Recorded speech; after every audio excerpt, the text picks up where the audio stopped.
Oke, di video kali ini saya bakal jelasin gimana caranya bikin eee, aplikasi nih, pakai Flutter yang dalamnya itu kita, nginputin banyak data ya, atau biasanya kita sebutnya form, gitu.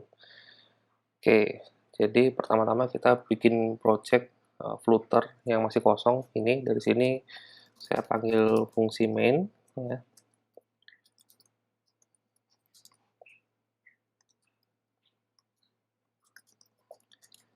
Kemudian bikin kelas myApp-nya.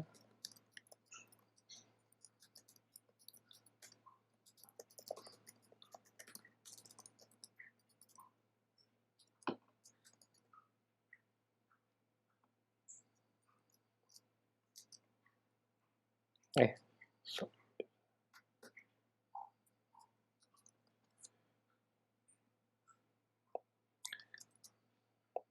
Kemudian di sini return material app.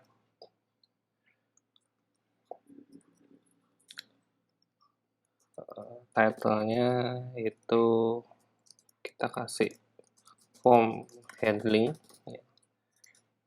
Kemudian untuk halamannya saya bikin namanya registration page. Seperti itu. Kemudian saya bikin ya kelas registration page di mana dia extend ke stateful widget ya. Karena nanti dia isinya itu bisa berubah ya kondisinya ya. Jadi misalnya ada radio button yang awalnya nggak kepilih jadi kepilih ya. Nah itu makanya kita butuh stateful widget karena kondisi widget dalamnya bisa berubah-berubah ya. Kemudian di sini kita override create state ya. Nah di create state ini saya ganti ya. Ini namanya registration page state ya. Balikin kelas yang sama namanya. Kemudian di sini baru kita bikin registration page state dimana dia extend ke state.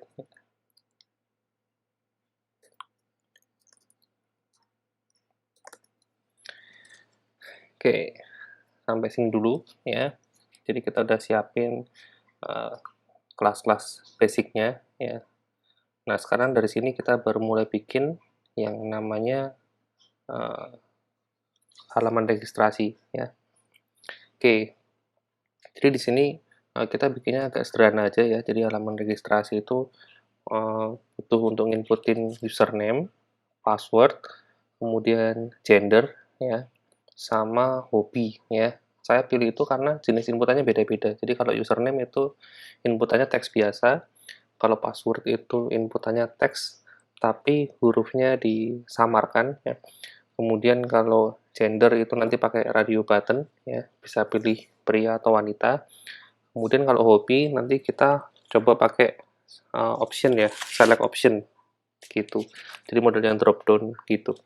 Jadi ada 4 macam inputan yang beda-beda. Nah, sekarang untuk yang inputan berupa teks ya, pakai text field gitu, kita harus siapin yang namanya text editing controller ya. Jadi kalau kita pakai text field itu kita harus siapin objek ini ya, text editing controller. Jadi kita tadi punya dua text field ya. Yang pertama untuk username, saya kasih username controller, saya singkat aja username C gitu. Kemudian diinstansiasi sama untuk yang password.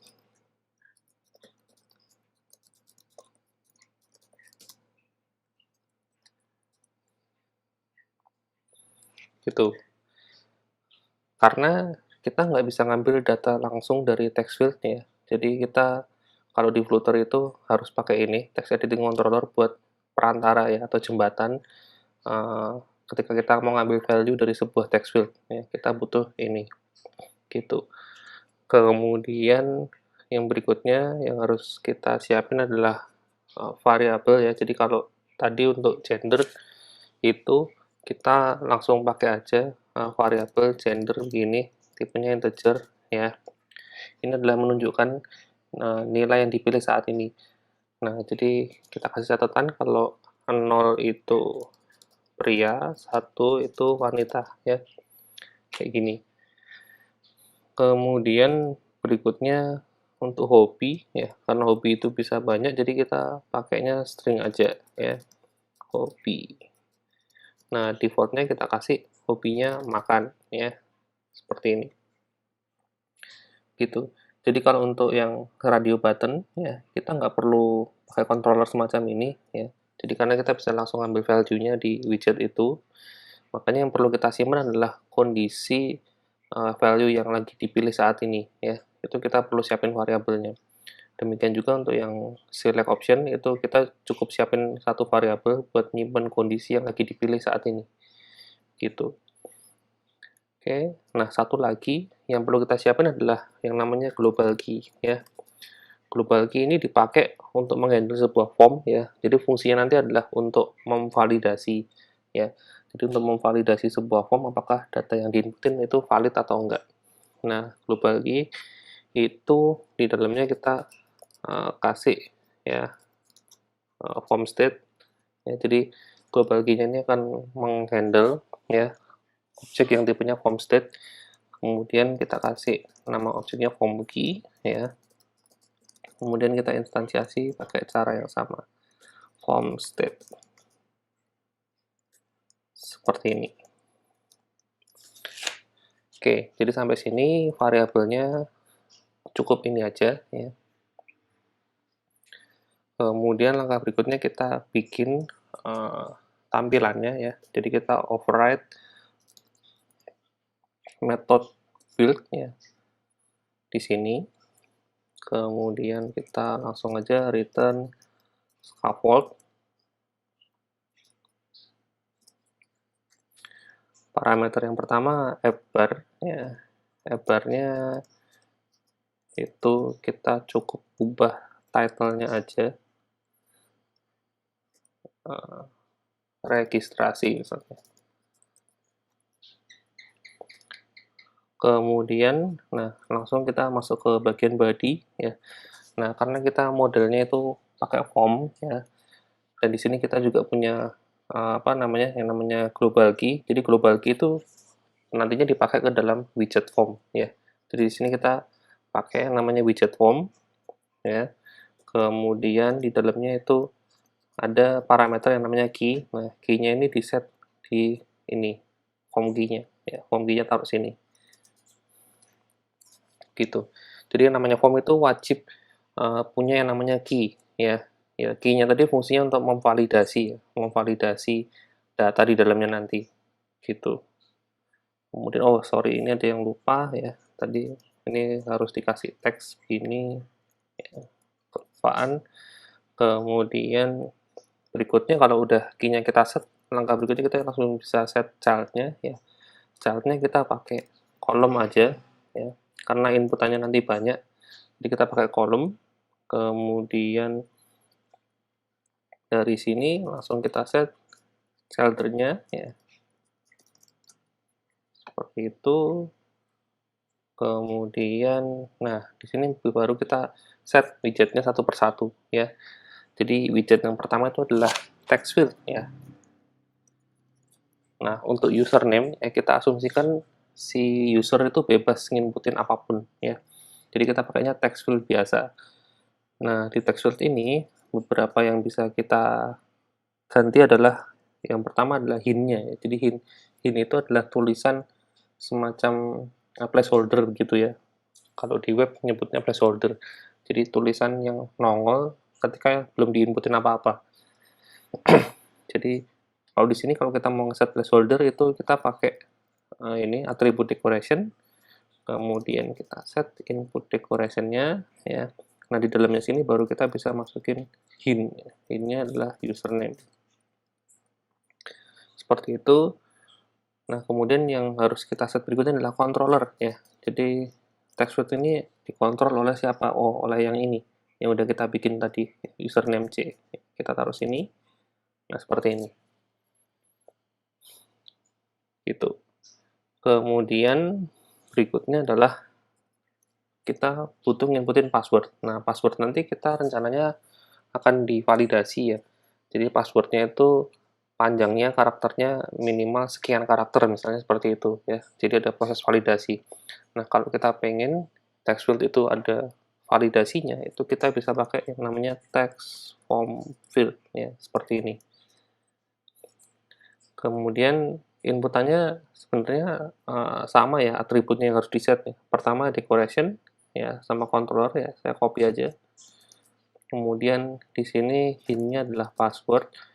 Kemudian controllernya password controller seperti ini. Nah, kemudian tambahannya adalah ini, obscure text. Obscure text ini dipakai untuk menyamarkan tulisannya. Jadi huruf atau karakter yang muncul itu akan diganti dengan tanda bulat atau tanda bintang ya. Nah, ini tipenya boolean, jadi saya set true gitu. Artinya tulisannya nanti akan disamarkan. Nah, berikutnya adalah yang membedakan antara text form field dengan text field biasa adalah validator ya. Di validator di sini itu isinya adalah berupa fungsi ya. Fungsi. Nah, value di sini adalah nilai dari inputan yang ada di sini ya. Jadi di sini karena bentuknya fungsi, kita langsung validasi di sini ya. Jadi saya pakai cara yang simpel aja. Kalau misalnya value-nya itu ukurannya ya kurang dari misalnya berapa 5 karakter ya. Jadi passwordnya itu minimal 5 karakter. Maka di sini saya balikin pesan error ya. Password minimal 5 karakter ya, seperti ini. Kalau misalnya udah memenuhi syarat ya, jadi dia nggak masuk ke if-nya ini, maka kita bisa return null ya. Artinya nggak ada error ya. Jadi kalau di sini balikin sesuatu itu artinya ada error, tapi kalau returnnya null berarti nggak ada masalah. Oke, itu dua inputan text field sama text form field. Berikutnya kita masuk ke bagian gender ya. Nah, di bagian gender itu kita kan pakai yang namanya radio button ya. Nah, radio buttonnya kan kita pakai dua, yang pria dan wanita. Nah, di sini saya pakai widget row ya, karena kan saya susun secara horizontal ke samping ya. Widget row, kemudian di sini children ya. Oke, jadi widget yang pertama itu adalah saya kasih teks dulu ya, jenis kelamin titik 2. Kemudian saya kasih widgetnya radio ya. Nah, di radio itu beberapa hal yang perlu di-set adalah pertama adalah value ya. Value. Jadi radio button yang pertama adalah pria. Jadi kita tadi udah sepakati bahwa pria itu nilainya 0. Berarti value di sini itu di-set 0 ya. Gitu. Kemudian ini parameter yang pertama. Parameter yang kedua adalah group value ya. Group value-nya itu di-set variabel yang udah kita siapin tadi, yaitu variabel gender ya.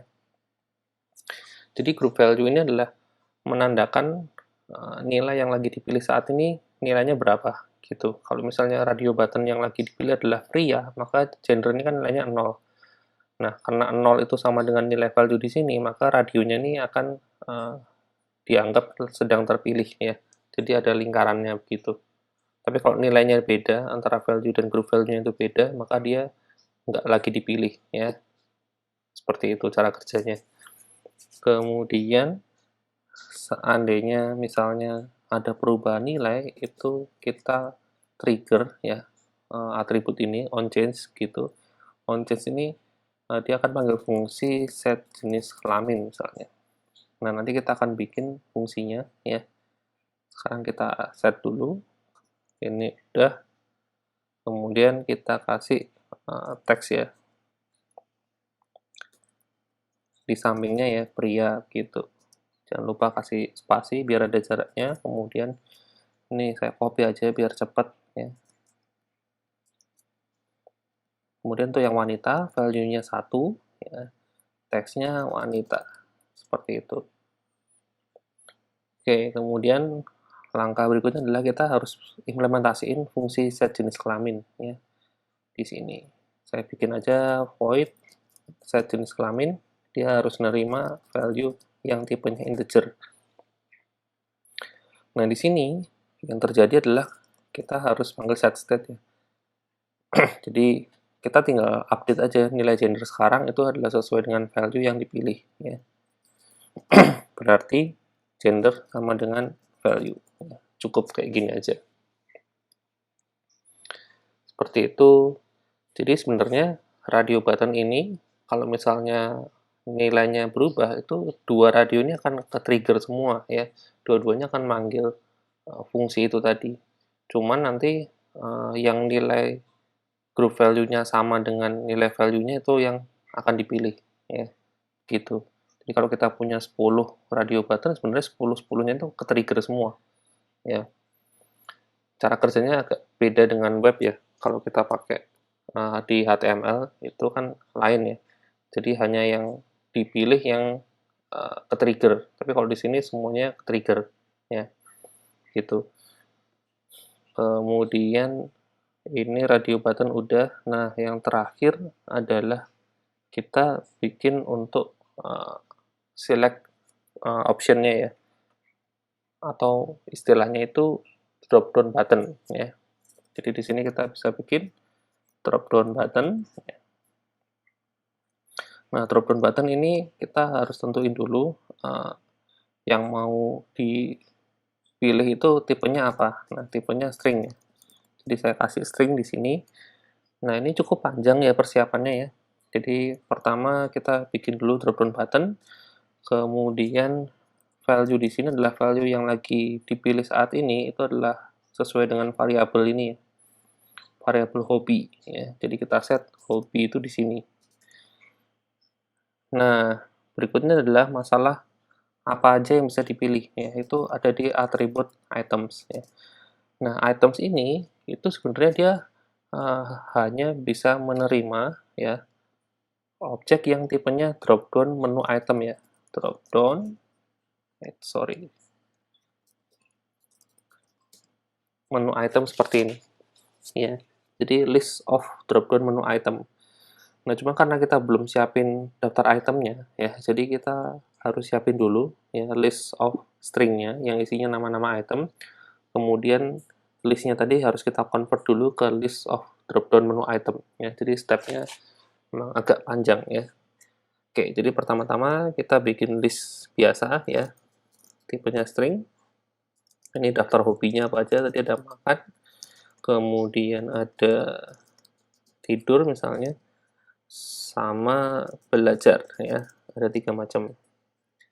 Oke, kita udah siapin ya sebuah list isinya 3 item, kemudian listnya ini kita looping pakai fungsi map ya, kayak gini. Oke, saya enter aja. Kita looping, jadi setiap kali iterasinya berjalan ya, yang dilakukan adalah dia menyimpan ya masing-masing item ini ke dalam drop down menu item ya, bikin objek drop down menu item seperti itu.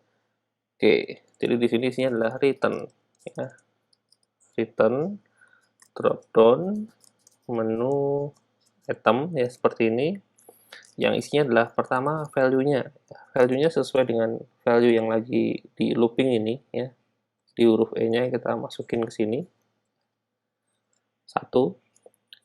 Kemudian yang kedua adalah child-nya itu adalah itemnya mau dimunculin kayak apa ya di dropdown ini ya, karena kita cuma nampilinnya bentuk tulisan biasa ya bikin aja pakai teks gitu ya, kemudian diisi nilainya seperti ini. Nah, kalau mau dikasih icon juga bisa ya, tinggal di custom aja di sini ya, bisa pakai row gitu, kemudian nanti diisi teks sama icon ya, atau mau pakai cara yang lain terserah ya. Pokoknya yang ini adalah ini nilainya, yang ini adalah tampilannya ya. Intinya sih gitu. Oke, kalau udah berarti ini loopingnya jalan gitu. Nah, langkah berikutnya adalah di sini kita convert ke dalam list ya. Seperti ini, to list. Jadi kita punya list of string, kemudian di looping, ya kita balikin drop-down menu item, drop-down menu itemnya kita convert ke dalam bentuk list, ya, gini. Oke, berarti yang bagian item sudah selesai, ya. Seperti ini caranya, agak panjang memang, tapi kalau dilihat pelan-pelan sebenarnya simpel, ya. Oke, nah yang berikutnya atributnya yang harus diubah adalah yang onChange, ya. Ini harus kita implementasiin juga, ya. Jadi setiap kali milih itu mau ngapain, nah kita sama kayak radio tadi ya, intinya kita cuman butuh set state, ya. Kita set state, isinya kita update, ya. Nilai dari variabel hobi itu adalah sesuai dengan value yang lagi dipilih, ya. Seperti ini. Oke, jadi itu untuk inputannya saya rasa sudah cukup. Nah, sekarang yang terakhir kita bikin tombol untuk submit ya. Saya pakai raise button aja. Kemudian di bagian child-nya itu saya kasih tulisan submit seperti itu. Kemudian ketika tombolnya ditekan, apa yang akan dilakukan? Nah, ini langkah pertama kita harus validasi dulu ya. Tadi kan ada di bagian password itu ada validatornya ya. Kita harus cek dulu di bagian ini. Nah, caranya kita bisa pakai key yang udah kita set di atas tadi ya. Form key ini itu gunanya adalah untuk dipanggil di sini ya, form key, kemudian current state, lalu berikutnya adalah validate ya. Seperti ini. Oke, karena validate ini balikin nilainya boolean, maka kita bisa set pakai if ya. Jadi if seperti ini. Jadi kalau misalnya dia udah valid kan berarti nilainya true ya. Tapi kalau belum valid itu nilainya kan false ya. Nah, seandainya misalnya dia udah valid, maka kita pakai aja print aja ya. Kita print data-data yang udah diinputin tadi ya. Jadi harusnya di sini kan kita submit ya. Cuman karena kita cuma butuh buat ngecek ya, jadi kita print aja datanya ya. Pertama untuk ngambil apa namanya? Username-nya kita bisa pakai username controller ya. Nah, karena dia itu tipenya objek, maka kita harus pakai kurung kurawal ya. Username controller titik text. Kemudian diikuti dengan password ya. Password controller titik text ya. Kemudian tadi ada gender ya. Nah, gendernya langsung kita print aja. Tadi kalau 0 itu pria, 1 itu wanita, ya, dan yang terakhir adalah hobi ya. Jadi kita print biasa aja biar cepet ya. Oke, kalau udah bisa dicobain ya. Saya colokin dulu. Nah, ini emulator device-nya udah, kemudian saya run. Oke, udah saya run, hasilnya seperti ini ya. Jadi ada inputan username, password, kemudian jenis kelamin sama hobi ya. Oke, kita coba inputin ya. Di bagian username saya kasih misalnya admin, kemudian passwordnya kita bikin salah dulu. Jadi tadi kan minimal 5 ya, kita bikin 4 karakter. 1, 2, 3, 4. Jenis kelamin ini bisa kita ganti-ganti, saya pilih pria, kemudian hobinya saya set belajar. Kalau udah, kita coba submit. Nah, error ya, karena passwordnya minimal 5 karakter. Nah, sekarang saya tambahin 1 karakter lagi ya. Jadi harusnya pas 5. Kemudian saya submit. Nah, keluar di sini ya. Jadi kalau udah valid, nggak ada error, maka dia print-nya jalan ya. Fungsi print ini jalan di sini. Jadi keluar hasilnya. Nah, jadi nanti kalau diimplementasiin beneran, ini datanya dikirim ya, diproses untuk disimpan ke database untuk registrasi. Gitu aja. Oke, mungkin sekian ya tutorial dari saya kali ini. Ya, terima kasih. Sekian video kali ini. Jangan lupa like dan subscribe channel Knows It buat dapetin video terbaru dari kami.